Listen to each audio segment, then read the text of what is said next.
Сайн байцгаана уу? Та бүхэнд энэ өдрийн мэндийг хүргэе. Crime Hub эхлэхэд бэлэн боллоо.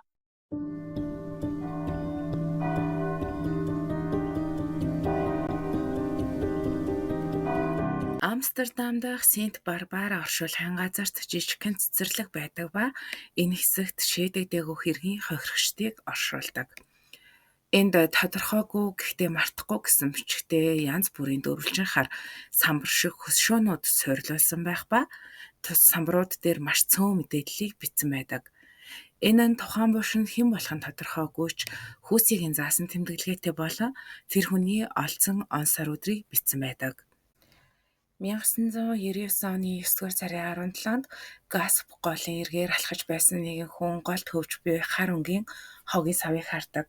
Тухайн хүнд тус хогийн савнд с ิจ гтэй санагдсан тул цагдаад дуудлага өгдөг. Цагдаа нарыг ирэн шалгалт явуулж эхлэхэд тухайн гол дээр хөвж буй хар өнгийн хогийн сав хэдэн хоногийн өмнөөс тухайн гол дотор байгаа гэдгийг гэрчлэх гэрчүүд ч гарч ирсэн.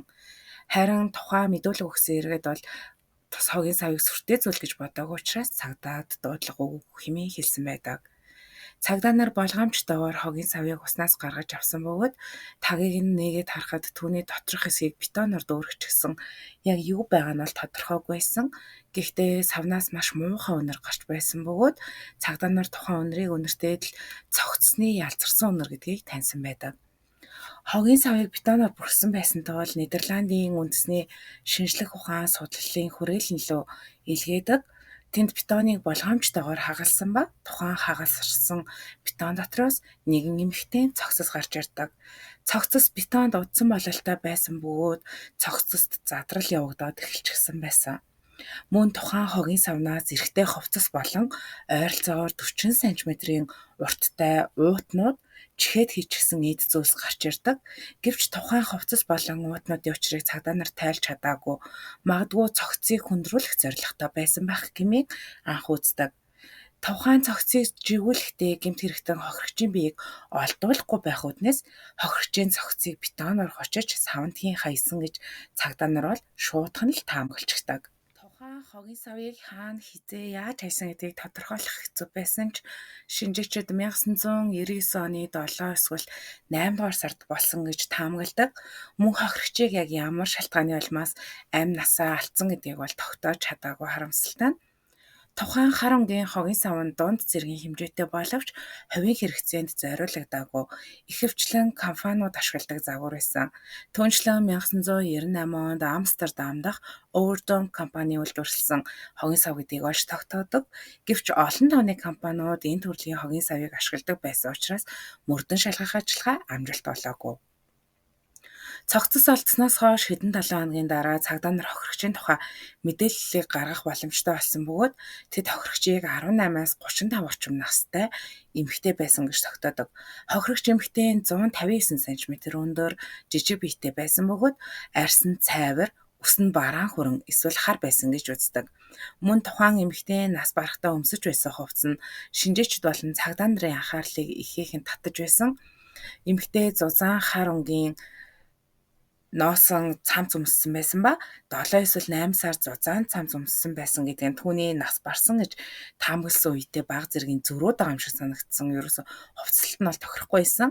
Түүнчлэн эмэгтэй цогцтой хамт хэмэл могоон арьсаар хийсэн өөр өвч байсан бөгөөд өөр өвчөнд нь бол ямар ч зүйл байгаагүй хоосон байсан.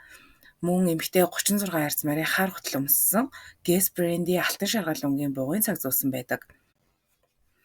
Мөн эмэгтэйн эд зүйлсээс гадна эртний хүний хар өмд болон күртг олцсон. Энэ күртгээр лого байсан бөгөөд энэ нь тэмнийг нар шиг дүрсээр хоёр сум дүрслсэн лого байдаг. Судалгааны баг болон цагдаа нар дэлхийн өнцөг болон бүрт байгаа хүмүүсээс олон нийтийн тусламжийг авч лого хаанаас гаралтай гэдгийг мэдхийг хичээсэн ба тухайн үед зарим мэдээллүүд ирж байсан ч үнэн мэдээлэл ерөөсөй байгаагүй. Хамгийн дөхөж очих лого нь Хятадын аяллаа брэндийн хувцсны логотой төстэй байсан ч яг тухайн хүртэг дээрх лого бас биш байдаг харьцуулаад үзэхлээр цагдаа болон шинжээчдийн эрэл хагуул ямар ч амжилт олоогүй дахиад л мухардсан байдаг. Цагдаа болон шинжээчдийн таамагаар тухайн хувцас нь бага зэргийн намхан, цээж хэсгээрээ махлаг биетэй эрэгтэй хүн их гэж таамагладаг. Учир нь өмд нь жижиг хэмжээтэй байсан ч куртк нь харьцангуй том хэмжээтэй байсан. Эдгээр хувцсууд нь гэмт тэтгээдийн хувцс байх гэж дүгнэдэг. Дараа нь цагдаа нар уутнуудын талаар судалсан ба уутнуудаас дээж аван савнгийн уут гэдгийг бол тогтоодог. Тэд дахингийн савнгийн талаар гүнзгий судалгаа хийсэн бөгөөд магадгүй энэ нь Нидерландын хаа нэгтээ хуваарай савн үйлдвэрлэдэг хэн нэгний хийсэн савн байх юмыг таамагладаг. Цагдаа нар өөрсдийн олсон хариулт нүүл олцсон мэдээллүүдийг нэгтгэн учир нь олдохгүй байгаа энэ гэмт хэргийн талаар тааврыг тайлахаар оролдож байдаг. Удалгүй цагдаа нарт дахин нэг шинэ мэдээлэл олсон ба тухайн савн гэхвчлэн зочид буудлууд болон том компаниуд хэрэглэдэг гэдгийг олж тогтоодог. Гэсэн хэдий ч цагдаа нар тухайн савн хэрэглэдэг бүх газрыг олж тогтоож мэдээлэл хайх нь хүнд байсан ба тэдний мөрдлөгийн явц урагшлахгүй хэвээр байдаг.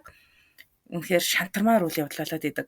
Нидерландын үндэсний шинжлэх ухаан судалгааны хүрээлэн 1999 онд цогцсны хөлийн ясны жижиг хэсгүүдийг авч эдгээрээс ДНХ профайл гаргахыг оролцсон. Ясны давуу тал нь үс арьс гэх мэтээс маш батбах байдаг бөгөөд ДНХ-г сайн хадгалдаг. Яс нь үндсэндээ мэдээллээр дүүрсэн сэвшгэл зүйл юм байлээ. Харамсалтай нь тухайн үед Нидерландын үндэсний шинжлэх ухаан судалгааны хүрээлэн ДНХ профайл гаргах ажиллагаа нь амжилт олоогүй. Шинжээчид ясны хэсгийг хөлдөөгчөнд хадгалан хожимд хизээ нэгэн цагт үүнийг ашиглах боломжтой болно хэмээн найдаж байсан.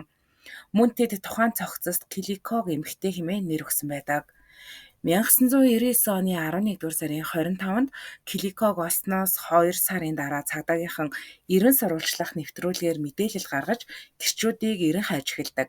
Цагдаа нар өөрсдөө олсон бүх мэдээллийг нэвтрүүлгээр ярьсан ба энэ талаар мэдэх хүмүүс байвал эсвэл ойр дотны хүмүүсээс нь сураггүй алга болсон хүн байвал мэдээлэл өгч цагдаагийн мөрдлөгт дэмжлэг үзүүлж мэдээлэл өгөхийг хүссэн боловч бас л амжилтыг эс олсон байдаг. 2007 онд Амстердамын цагдаагийн газар энэхүү шийдэгдээгүү хэргийг дахин судлах шийдвэрийг гаргадаг. 1999 оноос хойш өнгөрсөн жилүүдэд олон шинэ технологи гарч ирсэн тул одоо Киликог эмэгтэйг хэн болохыг тогтоож чадна гэж найдаж байв. Синт Барбара оршуулгын газарт байгаа эмэгтэй булшийг дахин нээх болсон. Булшны хажууд цөр хугацааны шүүх эмнэлгийн лаборатори баригдсан бөгөөд Нидерландын үндэсний шинжлэх ухааны судалгааны хүрээлэн хэд хэдэн шинжээчид оролцож байсан гэдэг. Тэдний үүргэн цогцсноос дээж авах бөгөөд хамгийн чухал нь тархийг нь болгоомжтойгоор гаргаж авах байсан. Мөн 2007 онд Киликог эмэгтэй нүүрний нөхөн сэргийх ажлыг хийсэн байдаг. Түүнчлэн түүний зүүн дээд шүдийг авч шин судалгааны арга ашигласан. Энэ шинэ арга нь болохоор цогцсны шүдийг болгоомжтойгоор авснаар шүдэнд байдаг харанхуй болон гэрэлтэй шугамуудыг олж илрүүлэх юм. Нэг харанхуй шугам ба нэг гэрэлтэй шугам нь тухайн хүний амьдарсан 1 жилийн хугацааг илэрхийлдэг гэдэг юм байлээ. Иймээс энэ аргаар тухайн хүний насыг тодорхойлох боломжтой болсон. Энэ аргын тусламжтайгаар тэд эмэгтэй нас нь 20-оос 25 орчим байсныг тогтоож чадсан бөгөөд энэ нь өмнө нь таамаглаж байсан 18-аас 35 насны эмэгтэй хүн гэдэг хүрээгээс илүү наривчлалтай болж чадсан байдаг. Мөн шинжээчид яснаас ДНХ профайл дахиж гаргаж чадсан ч харамсалтай нь энэ алга болсон ямар ч хүний мэдээлэлтэй тохироогүй байдаг. 2010 онд эмэгтэй тархийг Шотландын Дандийг сургуульд авчирсан тэнд нүүрний нөхөн сэргийх салбарын мэргэжилтэн Caroline Wilkinson ажилладаг бөгөөд тэрээр мэргэжилтээ маш сайн гэдгээрээ алдартай нэгэн байсан тул Киликог эмэгтэй нүүрийг нөхөн сэргийх үргийг хүлээсэн байдаг. Эхлээд тэр тархийг наривчлан судалж компьютер дээр алга болсон хэсгүүдийг нөхөн тавьж дараа нь тэр нүүрний нөхөн сэргийх ажлыг эхэлсэн. 2010 оны 11-р сарын 23-нд Нидерландын эрен сурвалжлах нэвтрүүлгээр тухайн хэргийн талаар дахин гаргасан бөгөөд шавар нүүрний зурагтай манекеныг үзүүлсэн. Энэ нэвтрүүлгийн дараа цагдаагийн газар руу хэд хэдэн дуудлага ирсэн боловч ямар ч шинэ мэдээлэл ирээгүй байдаг. Учир нь хүмүүс 1999 оны анхны судалгаанаас аль хэдийн мэдэгдэж өмнөх нэвтрүүлгээр цагдаа нарын мэдгдсэн мэдээллүүдийг гэрчлэн ярьсан байдаг. 2023 онд Интерпол нэргүй хохирогчдыг таних ажиллагаа гэх компанид ажлыг эхлүүлсэн бөгөөд Европ даяар 22 амь насаа алдсан хэн болох нь тогтоогдоогүй эмэгтэйчүүдийн хувийн мэдээллийг илрүүлэхийг хичээж байв. Мөн энэхүү ажиллагааны ачаар зарим нуурны нөхөн сэргээсэн зургийг шинжилсэн бөгөөд энэ удаа шавар биш харин дижитал нөхөн сэргээх аргыг ашигласан байдаг. Энэ үйл явдлаар Киликог эмэгтэй нуурыг нөхөн сэргээлтийг дахин хийж шинээр нөхөн сэргээснээр түүний хэрхэн харагддаг байсан талаар илүү тодорхой дүр төрхийг үүсгэж чадсан. Мөн Киликог эмэгтэй ДНХ-г алга болсон хүмүүсийн мэдээллийн сантаа дахин тохируулж үзсэн. Харамсалтай нь ямар ч ДНХ-гийн тохироо үүн дээр бол гараагүй. Үүн дээр үндэслэн магадгүй эмэгтэй нас барсан хэрэг түүний гэр бүлтэй хамааралтай байх хэмээн цагдаа нар үздэг. Шинжээчид Килико эмэгтэйн генетикийн мэдээллээр түүний хамаатан садан төрөсдийн талаар илүү мэдээлэл авч чадах байх гэж үзсэн. Судалгаа явуулсан ч мөн л үр дүнд хүрээгүй. Нидерландын шинжээчид 2023 оны намаар хөлдөөгчөөс Киликогийн хөлний ясыг дахин арган авч биоархеологийн тусламжтайгаар изотоп судалгаа хийлгэх болсон. Изотоп судалгаа хийх замаар тухайн хүний амьдралын сүүлийн жилүүдэд хаана байсан болохыг тогтоож болдог юм байна лээ. Энэ судалгаа нь тухайн хүний юу идэж байгаагүй болоо юу идэж байсныг шууд хэлэх боломжтой юм судалгаа. Хүмүүсийн хэрэглэж буй хоол, хүнс, ус бүхэнд элементийн агуулмж бий. Жишээлбэл хар тулга болон стронциум юм. Эдгээр элементийн дамжуулсан мэдээллийг хоол хүнсээр дамжуулан хүний шүд болон ясанд орж тэдгээрийн тухай хүн хаана амьдарч байсан гэх мэт их сурвалжтай холбож болдог. Ялангуяа хар тулгаан сүүлийн 10 жилд амьдарсан газар нутгийг тодорхойлоход сайн үр нөлөө үзүүлдэг юм байна. Биологийн археологч эдгээр хоёр элемент болох стронциум болон хар тугалгыг судалсан. Стронциумын хувьд Нидерландад тодорхойлсон хэмжээнээс бага гарсан. Энэ нь тухайн хүний амьдралын ихэнх хэсэг Нидерландад биш өөр газарт өнгөрүүлсэн гэсэн үг. Түүний хүүхэд нас болон өсвөр нас магадгүй Нидерландад өнгөрөөгүй гэдгийг тодорхой харуулж байсан. Эцэст нь шинжээчид Киликог эмэгтэйг өмнөд Европоос гаралтай гэж дүгнсэн. Харамсалтай сараар улирлаар жилээр үргэлжилсэн судалгааны дараа 1999 оны 9 сарын 17-нд болсон энэ эмэгтэй хэн болохыг олж тогтоох хичээл зүтгэл 26 жилийн турш хийсэн судалгаа болон мөрдөн шалгах ажиллагаа өдийг хүртэл үргэлжилж байгаа боловч ямар ч ахиц гарахгүй хохирч хэн болохыг тогтоож чадахгүй байсаар л байна. Гэхдээ цагдаа нар бууж өгөөгүй байгаад айгүйх бахархаж байна. За тэгээд та энэ хэргийн талаар юу гэж бодож байна? Өөрийн бодлыг сэтгэл хэсэгт үлдээн бусдтайгаа хуваалцаарай. Мөн ямар улс оронд болсон хэргийн талаар сонсомоор байна. Сэтгэл хэсэгт тухайн улсынхаа нэрийг үлдээгээрэй. Дараагийн бичлэгээрээ уулзцгаая. Баярлалаа. Баяртай.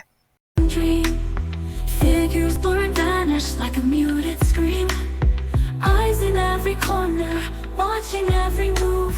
Dark secrets hidden, waiting to unprove. Shadows in the mist, they twist and turn and fade. Mystery